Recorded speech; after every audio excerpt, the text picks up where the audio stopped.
Hello guys, I am Krish. Welcome to my channel Krish World Stories Unplugged, जहाँ पर मैं आपको documentary case based studies के बारे में बताऊंगा। तो लेट्स बिगिन।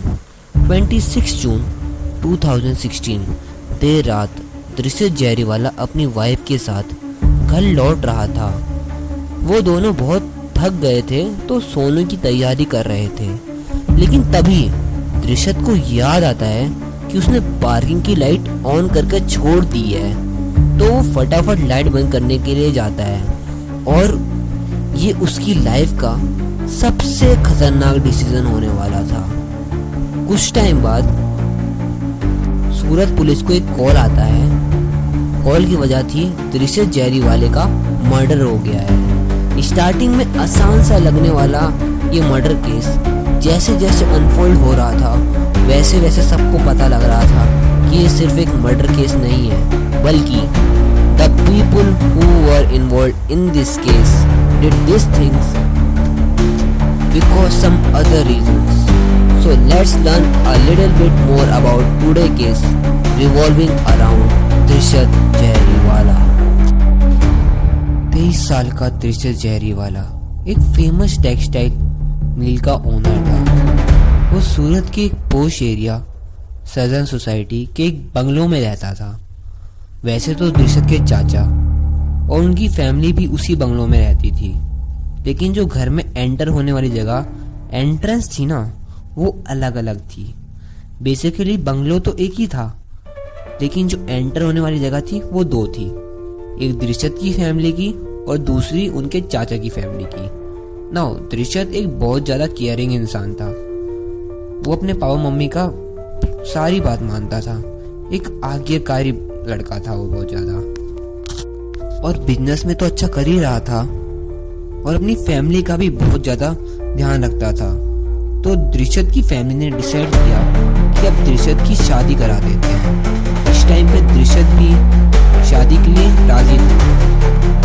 जैन 2013 में एक बहुत ही ब्यूटीफुल और स्मार्ट लड़की से जिसका नाम वैलेंसी था, उससे दृश्यत की शादी होती है। शादी के वक्त वैलेंसी की उम्र सिर्फ 20 की रही होगी। ना सिर्फ दृश्यत का परिवार बल्कि वैलेंसी का परिवार भी बहुत ज़्यादा खुश था इस शादी से, बिकॉज दे आर हैप्पी कि वैलेंसी की शादी इतने अच्छे घर में हुई है।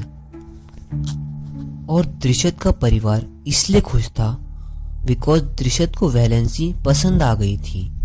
तो वैलेंसी धीरे धीरे जहरीवाला परिवार में घुल मिल रही थी और दृश्यत और वैलेंसी एक दूसरे के बारे में कुछ नहीं जानते थे, because they are arrange marriage, but they both are lots of time spends together, ताकि वो दोनों एक दूसरे को समझ पाएं। वो दोनों अक्सर अलग अलग रेस्टोरेंट में खाना खाने जाते थे और ज़्यादा से ज़्यादा क्वालिटी टाइम स्पेंड करते थे। So they both were slowly trying and they both were slowly getting to know each other, क्योंकि अरेंज मैरिज की शुरुआत में दिक्कत तो हुई होगी, फिर भी वैलेंसी और दृश्यत ट्राई कर रहे थे कि वो दोनों एक दूसरे को जान पाएं। और शादी के कुछ टाइम बाद ही उन दोनों को एक दूसरे के समझने के बाद ही उन दोनों ने अपने परिवारों को एक बहुत ही अच्छी good news the. Yes, valency was pregnant.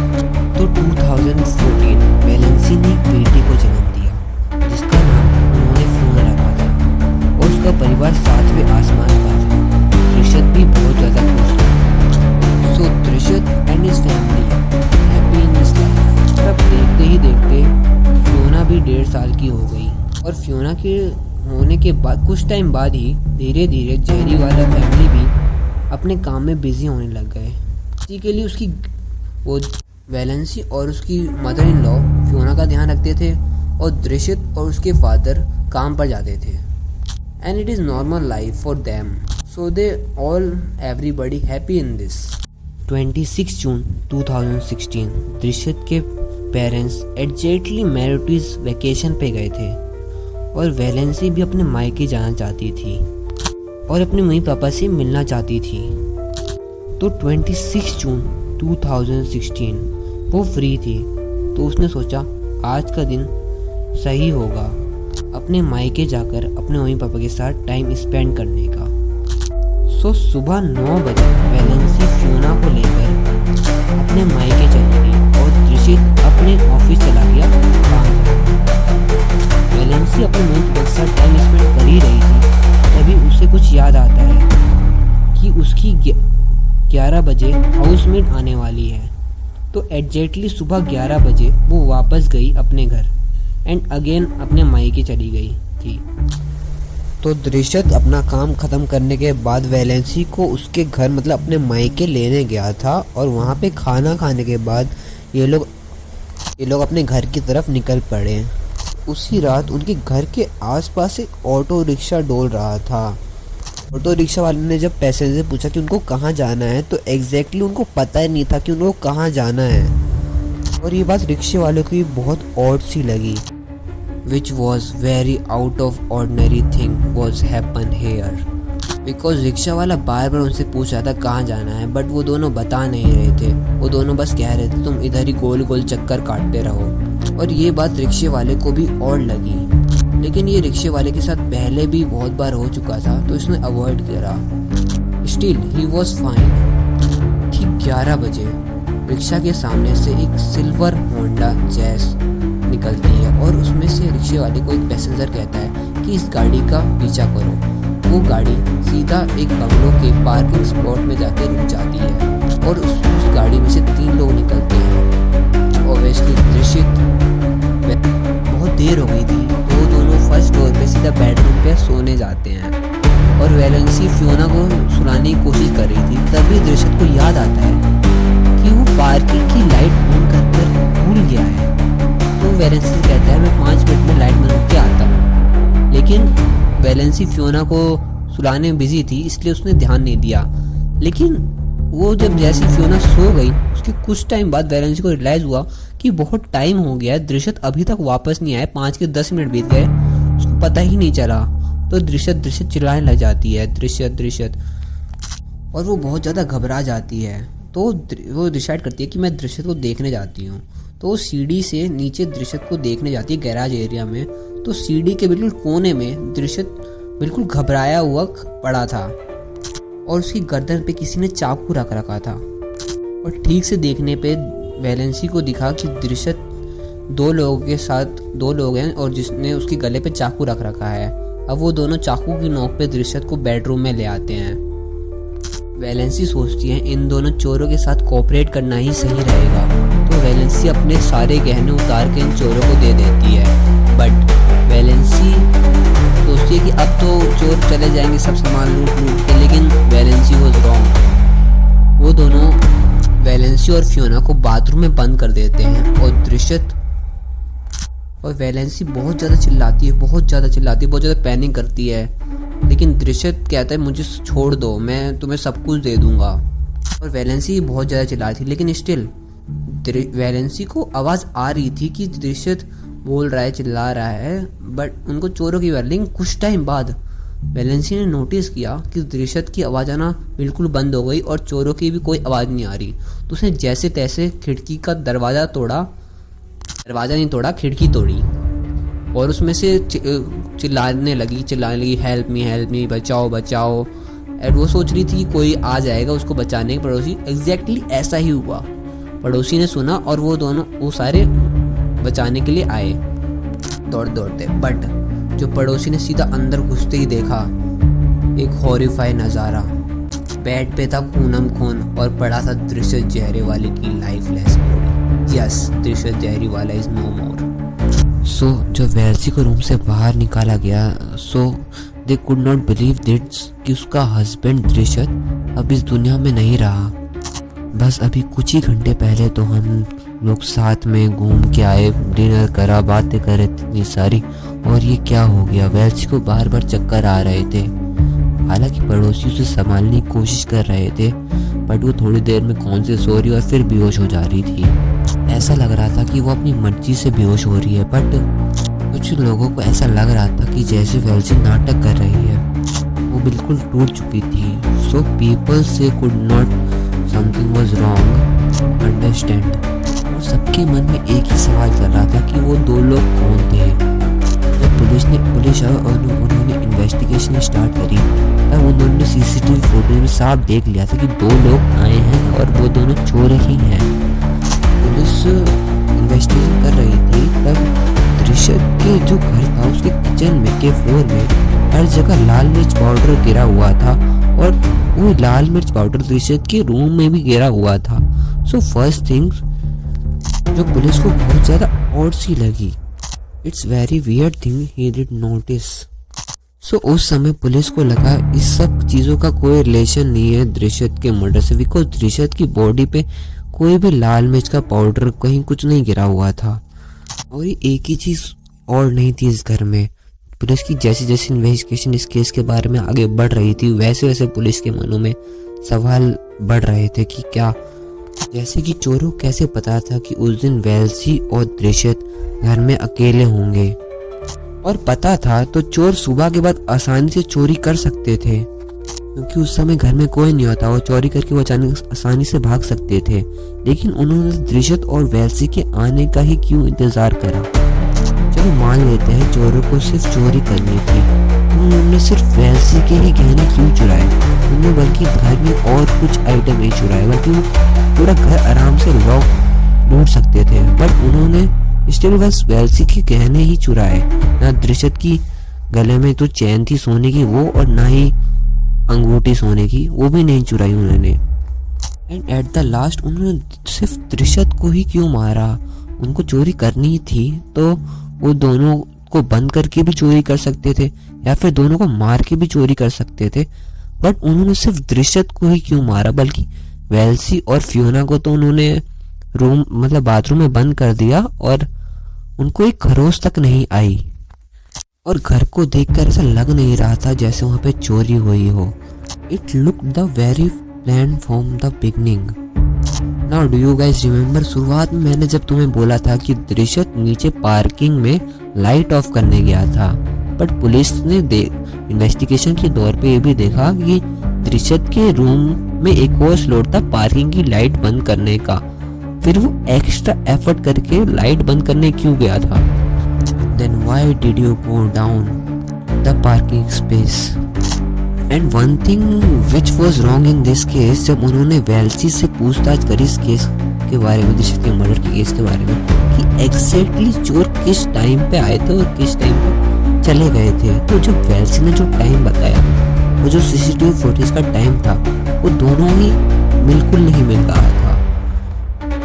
और यही सब सुन के जो आपके मन में सवाल चल रहे हैं वही सब पुलिस के मन में भी चल रहे थे कि कहीं वेल्सी का इसके पीछे कोई हाथ तो नहीं है।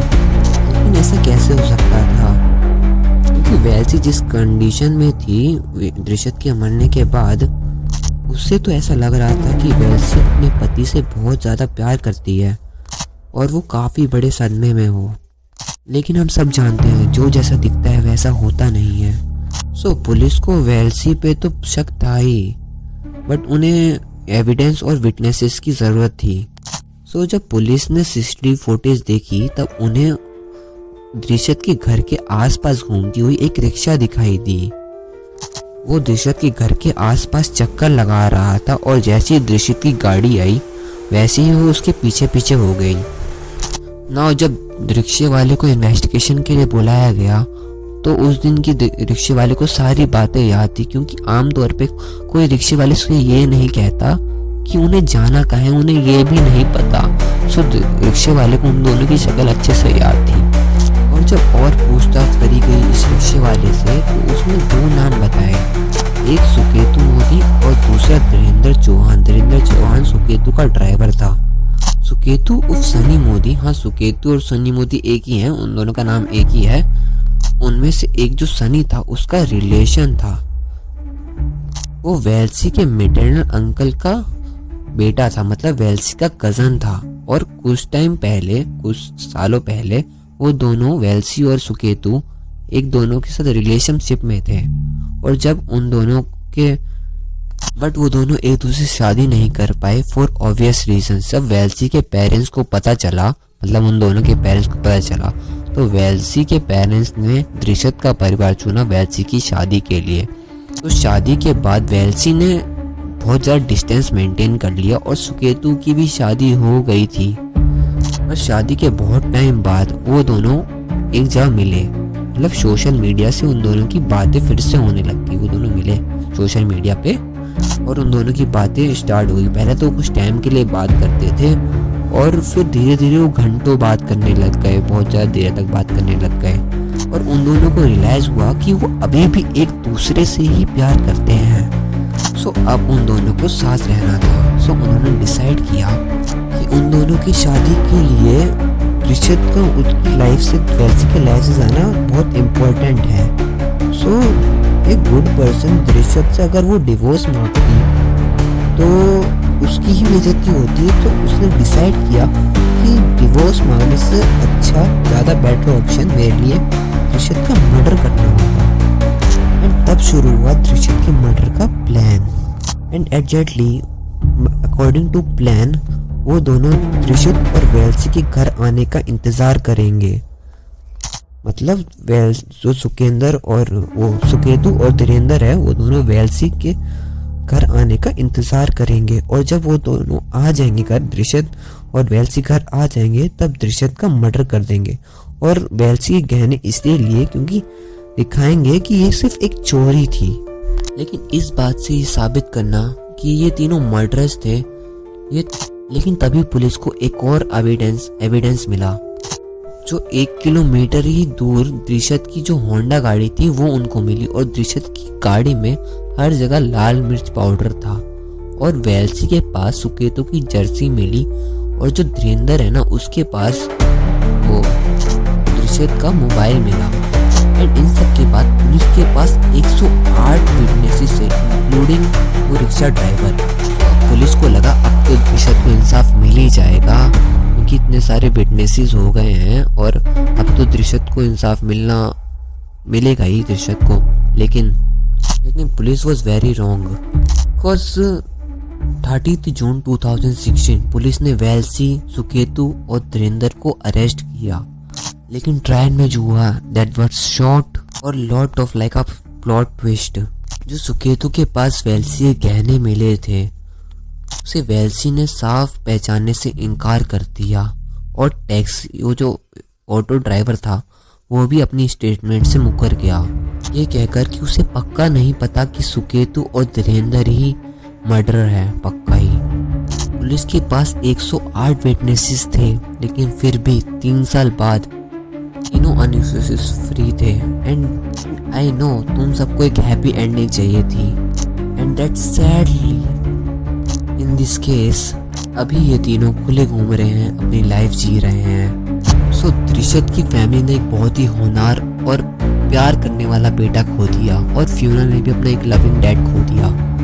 It was kind. ऋषित एक परफेक्ट गाय था। वो अपनी बच्चों से प्यार करता था, अपने पेरेंट्स से प्यार करता था, अपने माँ बाप से प्यार करता था, इनफैक्ट अपनी बेबी से भी प्यार करता था। To be honest he did not deserve in this thing. इस केस में सिर्फ एक ही चीज दिखती है कि अगर वेल्सी तुरंत जाके मतलब ऋषित से फेस टू फेस जाके बात करती कि मुझे डिवोर्स चाहिए तो ऋषित ना समझदार अंडरस्टैंडिंग पीपल था कि वो वेल्सी की बात समझता और वेल्सी को डिवोर्स दे देता।